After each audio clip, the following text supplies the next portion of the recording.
कुल देवता के कोप के शमनार्थ आज कुल देवता की पूजा करनी होगी और विधि विधान से पूजा करनी होगी। देखिए, जिस तरह की परिस्थिति है इस समय, जिस तरह का परिवेश है, और यह मुहूर्त भी सदैव नहीं आता। याद रखिएगा कि वैशाख मास कृष्ण पक्ष प्रदोष को अगर सोमवार हो तो विशेष रूप से कुल देवता के कोप के शमन हेतु उनकी पूजा की जाती है, जो कि समय है आज। अब परिस्थिति नहीं है कि हर प्रकार की सुविधा हमारे पास उपलब्ध हो और पूजन सामग्री उपलब्ध हो। मैं सबसे पहले बताना चाहता हूं कि वो लोग जो ज्यादातर ये प्रश्न उत्पन्न करते हैं कि हमें हमारे पुरखों से भी नहीं पता चल पा रहा है कि हमारे कुल देवता कौन है, उन्हें क्या करना चाहिए। देखिए, अगर आपको नहीं पता कि आपके कुल देवता कौन है तो सबसे सरल उसका उपाय है शिव परिवार या विशेषकर भोलेनाथ को ही कुल देवता के रूप में इनके परिवार को माना जाता है।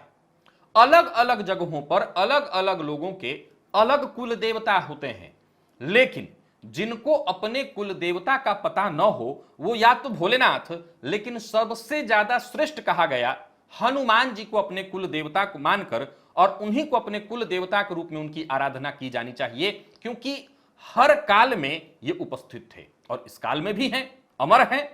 तो ये कुल देवता के रूप में है।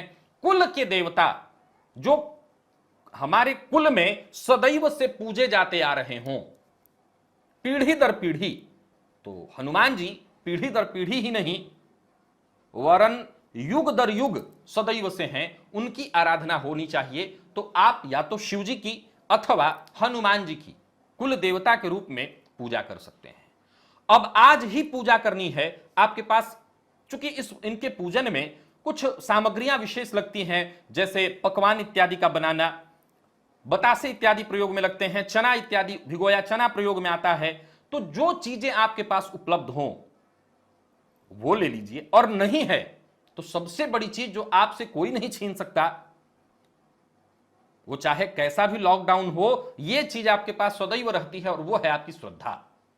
जब आपको पता है कि आज कुल देवता के कोप के शमनार्थ उनसे प्रार्थना करनी है, तो आज जितनी भी आपके पास पूजन की सामग्री उपलब्ध हो, घर में धूप दीप इत्यादि की व्यवस्था तो होती ही है, जो भी आपके पास चीज हो, गंध अक्षत पुष्प, जो भी पंचोपचार पूजन के नाम पर, आप विधिवत उनकी आराधना करिए। जिनके पास घर में ही व्यवस्था है उनकी, कई लोगों के कुल देवता गांव में हैं, कहीं दूर हैं, तो आप घर में ही अपने पूजन स्थल पर उनका ध्यान करके उनका पूजन करिए।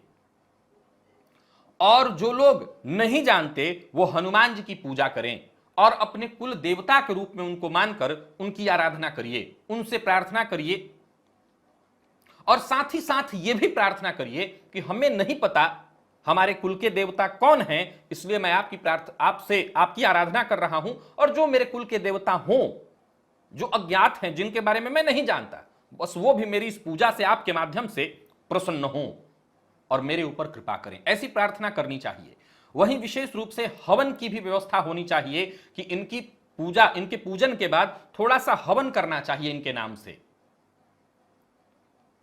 मैं फिर से कहूंगा कि आज जिस तरह की परिस्थिति है वहां पूजन सामग्री से ज्यादा जो चीज सबसे ज्यादा जरूरी है वो है श्रद्धा की, और वो आपके पास सदैव है। श्रद्धा के साथ पंचोपचार पूजन करिए, हाथ जोड़ करके उनसे प्रार्थना करिए, भूल के लिए क्षमा मांगिए। आज ये विशेष दिन है, आज अवश्य करिएगा।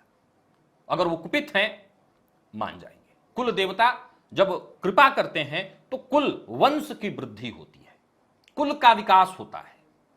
कुल देवता की आराधना करने से हम सब कुछ पा सकते हैं। तो आप जरूर करिए कुल देवता की आराधना।